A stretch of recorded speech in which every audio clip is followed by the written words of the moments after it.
Hello students, welcome और welcome back to my channel that is zero to clarity with Sumera. हमारा main purpose है आपको conceptually clear करना और आपको इस तरीके से क्लैरिटी देना कि आप सारे क्वेश्चंस बहुत इजीली सॉल्व कर पाएं। इस वीडियो में हम जो हमारी 9th क्लास की न्यू बुक है गणित मंजीरा, उसका चैप्टर 3 की एक्सरसाइज 3.1 कंप्लीट करने वाले हैं और ये बहुत ही इजी एक्सरसाइज होने वाली है, आपको कोई दिक्कत नहीं आएगी।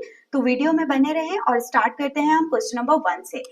क्वेश्चन नंबर 1 है आपका, a merchant in port city of Lothal is exchanging bags of spices for copper ingots. एक मर्चेंट है जो एक्सचेंज कर रहा है बैग्स ऑफ स्पाइसेस के बदले copper ingots. Like he is giving bags of spices and उसके बदले में वो क्या ले रहा है? Copper ingots. जिन स्टूडेंट्स को नहीं पता है कॉपर इंगॉट्स क्या होते हैं, बेसिकली कॉपर इंगॉट्स इस तरीके से दिखते हैं, ये आपके कॉपर के ब्रिक्स होते हैं, solid BRICS.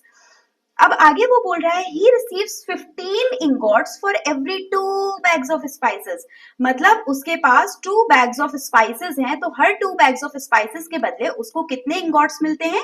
15 ingots। Okay, if he brings 12 bags of spices, वो बोल रहे हैं अगर उसके पास 12 bags of spices हैं तो how many copper ingots will he leave with? तो उसको कितने टोटल कॉपर इंगॉट्स मिलेंगे? तो ये बहुत ही बेसिक सा क्वेश्चन है, बहुत ही इजी क्वेश्चन है, मुझे नहीं लगता कि कोई इसमें परेशानी आने वाली है। Okay, so let's start this question. क्या मैं ये लिख सकती हूँ कि cost of 2 bags of spices is equal to 15 ingots? Yes, that is given to me। साफ साफ लिखा है यहाँ पर कि 2 bags of spices के बदले आपको 15 ingots मिलने वाले हैं। तो क्या मैं ये कह सकती हूँ कि cost of 1 bag of spices की कॉस्ट जो होगी वो 15/2 इंगॉट्स होगी? बिल्कुल सिंपल सी बात है, अगर आपको 2 बैग्स के बदले 15 इंगॉट्स मिल रहे हैं तो 1 बैग के बदले आपको आधे इंगॉट्स मिलेंगे और 15 का आधा कितना होता है? 15/2।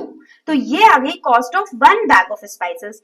अभी वो पूछ रहा है how many copper ingots will he get for 12 bags of spices. तो अब मुझे निकालनी है cost of 12 bags of spices. तो अगर मुझे फॉर एग्जाम्पल किसी भी 12 चीजों की कॉस्ट निकालनी है तो मैं नंबर ऑफ अपना जो भी क्वांटिटी है वो लूंगी, इनटू मल्टीप्लाई कर दूंगी प्राइस ऑफ 1 क्वांटिटी। सो अभी यहाँ पर कॉस्ट ऑफ 12 बैग्स कैसे निकलेगा? हम यहाँ पर 12 बैग्स लेंगे और उसको मल्टीप्लाई कर देंगे कॉस्ट ऑफ 1 बैग से। तो अब देखिए 12 bags into cost of 1 bag of spice, अभी हमने ऊपर निकाला है 15/2। अब जब आप इसको मल्टीप्लाई करेंगे 2 1 2, 2 6 12, यह आ जाता है आपका 6 × 15, यानी कि 6 × 15 90 इंगॉट्स आपका फाइनल आंसर आ जाएगा। सो 12 बैग्स के बदले आपको कितने इंगॉट्स मिलने वाले हैं? 90 इंगॉट्स। आई थिंक ये बहुत ही बेसिक क्वेश्चन था, बहुत ही इजी क्वेश्चन था। Let's move forward to next question. Look at the sequence of numbers on one column of Ishango bone. That is, there is a bone और उस bone पर कुछ number of lines हैं. So 11, 13, 17, 19. What do these numbers have common? इन सब numbers में क्या common है? इन सब numbers की क्या property है? आगे वो बोल रहा है list next 3 numbers that fit in this pattern, जो इस पैटर्न में फिल करें। सो अभी हमारे नंबर है 11, 13, 17, 19। हमें आगे के 3 नेक्स्ट नंबर्स और निकालने हैं जो इस पैटर्न में फिल करें। सबसे पहले तो हमें ये नंबर्स के बारे में पैटर्न जानना पड़ेगा कि ये नंबर्स हैं क्या। अगर आप ध्यान से देखते हैं तो ये सारे नंबर्स हमारे प्राइम नंबर्स हैं। अगर जिन बच्चों को नहीं पता प्राइम नंबर्स क्या होते हैं, मैं उनको बता देती हूँ। बेसिकली प्राइम नंबर्स वो नंबर्स होते हैं जिनके ओनली 2 फैक्टर्स होते हैं। इसका मतलब है या तो उनका एक फैक्टर होता है 1 या नंबर इटसेल्फ, वो नंबर खुद क्या होता है? उसका फैक्टर होता है। मतलब वो नंबर्स जो सिर्फ और सिर्फ 1 के टेबल में आते हैं और अपने टेबल में आते हैं, वो नंबर्स प्राइम नंबर्स कहलाते हैं। जैसे 11, 13, 17, 19, तो ये सारे नंबर्स क्या है? Prime numbers. 19 के बाद अब नेक्स्ट प्राइम नंबर हमको लिखना पड़ेगा। 19 इज अ प्राइम नंबर। आगे बढ़ते हैं 20, 20 is not a prime number. 21 is not a prime number, 22 is not a prime number, 23, yes 23 एक ऐसा नंबर है जो सिर्फ और सिर्फ 1 के टेबल में और अपने टेबल में आता है। 23 के बाद 24 प्राइम नंबर नहीं है, 25 नहीं है, 26 नहीं है, 27 नहीं है, 28 नहीं है, yes 29 is the prime number। और 29 के आगे बढ़ते हैं 30 is not a prime number but 31 is a prime number। तो ये हमारा सीक्वेंस का कंप्लीट हो जाता है। इसके नेक्स्ट 3 नंबर्स हमने आपको बता दिए हैं। बहुत इजी क्वेश्चन था। Let's move forward to next question. We know that natural numbers are closed under addition. What does it mean by closed under addition? Closed under addition का मतलब होता है the sum of any two natural numbers is always a natural number. मतलब अगर आप कोई दो natural number को add करते हो तो उसका जो result आता है वो हमेशा natural number आता है। तो इसका मतलब है कि ये जो relationship है वो closed है। तो yes, addition में natural number closed होते हैं। आप कोई भी natural number ले लीजिए। अच्छा, पहले अगर जिन स्टूडेंट्स को नहीं पता है, आई थिंक मुझे नेचुरल नंबर्स बता देने चाहिए। नेचुरल नंबर्स होते हैं 1 2 3 एंड सो ऑन। ठीक है, आप जहां तक भी कंटिन्यू करना चाहे। तो बेसिकली 0 एक नेचुरल नंबर नहीं होता है और आपके कोई भी नेगेटिव नंबर्स भी नेचुरल नंबर नहीं होते हैं। 0 और नेगेटिव नंबर्स नेचुरल नंबर्स नहीं होते। 1 2 3 all positive numbers are natural numbers.